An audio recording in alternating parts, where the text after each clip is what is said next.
अस्सलाम वालेकुम viewers, welcome back to my YouTube channel daily tips with अस्मा।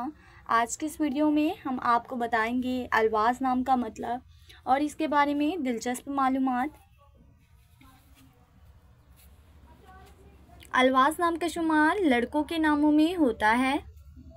अलवाज़ एक इस्लामी नाम है।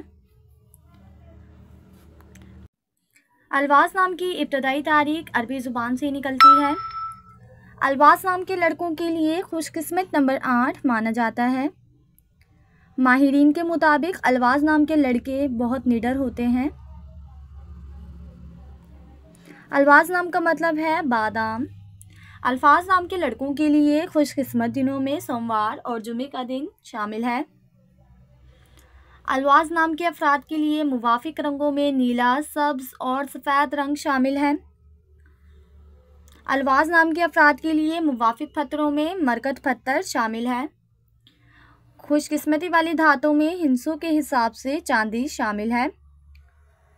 फ्रेंड्स, अगर आप अपने नाम का मतलब जानना चाहते हैं तो कमेंट बॉक्स में अपना नाम लिखें। इंशाल्लाह हम आपके नाम की वीडियो ज़रूर बनाएंगे। Thanks for watching. अल्लाह हाफिज़।